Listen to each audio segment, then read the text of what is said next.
Sahabat foto, apa kabar? Beberapa waktu yang lalu, tepatnya tanggal 7 Januari 2025, dua platform microstock besar dan ternama yaitu Shutterstock dan Getty Image mengumumkan bahwa mereka akan bergabung atau merger. Mereka menyampaikan melalui merger tersebut akan meningkatkan penawaran konten, memperluas jangkauan hingga menghadirkan teknologi baru untuk melayani pelanggan dengan lebih baik. Komposisi saham antara keduanya adalah Getty Image akan memiliki sekitar 54,7% kepemilikan, sementara sisanya yaitu 45,3% dimiliki oleh Shutterstock. Namun disampaikan pula, walau secara teknis digabung, situs web Getty Image dan Shutterstock akan tetap tersedia secara terpisah. Dari sisi kita sebagai kontributor ada banyak pertanyaan, terutama tentang skema pembagian dan besar komisi yang dibagikan setiap foto kita laku terjual. Karena saat ini proses merger masih berlangsung, sehingga belum ada informasi akurat tentang hal tersebut. Jika kita cek pada halaman Shutterstock maupun Getty Image, penjelasan berkenaan dengan kontributor masih sama dengan sebelumnya. Tapi tidak ada salahnya kita mencoba memperkirakan apa saja yang secara logika biasa terjadi ketika dua perusahaan bergabung menjadi satu.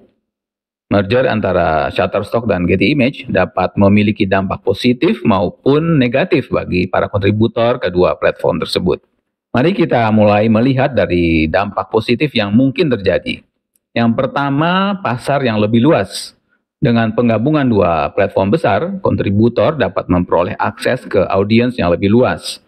Ini meningkatkan peluang foto atau video kita untuk dibeli. Dan kemudian yang kedua, pengembangan teknologi. Merger bisa berarti peningkatan teknologi untuk pencarian konten dan alat pengeditan, memudahkan kontributor untuk memasarkan karya mereka. Hal ini sesuai dengan keterangan yang diberikan bahwa salah satu alasan merger adalah untuk memperkuat teknologi AI di era persaingan yang semakin ketat sekarang ini. Lalu yang ketiga, diversifikasi portofolio. Kontributor dapat memiliki akses ke lebih banyak kategori atau format konten yang dapat mereka eksplorasi, seperti video, ilustrasi, atau 3D. Kemudian yang keempat, meningkatkan kredibilitas. Berkontribusi pada satu platform yang besar dapat memberikan reputasi lebih baik dibandingkan dengan bekerja pada platform yang lebih kecil atau terpisah. Kita coba cek dampak negatifnya. Penurunan komisi kontributor. Setelah merger, struktur komisi seringkali direvisi. Hal ini bisa saja menyebabkan persentase royalti yang lebih rendah bagi kontributor. Tapi mudah-mudahan ini tidak terjadi ya. Kemudian yang kedua, perubahan standar kurasi. Platform hasil merger mungkin akan menerapkan standar kurasi yang lebih ketat, membuat fotografer harus beradaptasi dengan tren global yang kadang berbeda dengan gaya sebelumnya.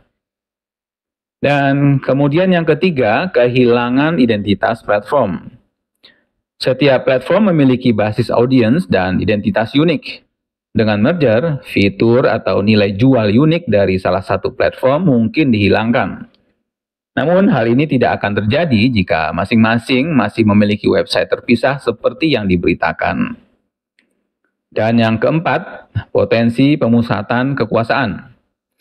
Jika merger menciptakan monopoli, hal ini dapat merugikan kontributor dari platform yang dikalahkan. Kalau kita simak dari persentase kepemilikan saham, Getty Image memiliki lebih besar dibandingkan Shutterstock, dan CEO akan dipegang oleh CEO Getty Image.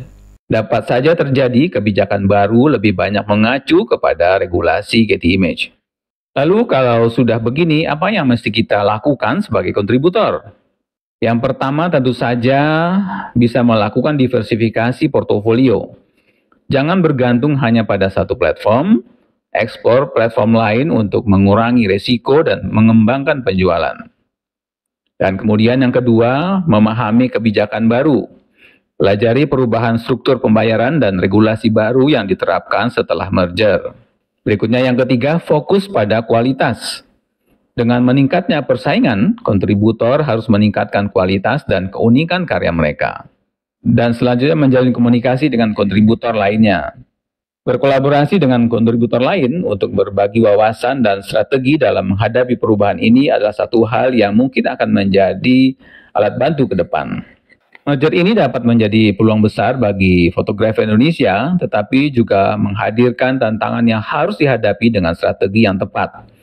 Dengan memanfaatkan keunikan konten lokal dan terus meningkatkan kualitas karya, fotografer Indonesia dapat tetap relevan dan kompetitif di pasar global.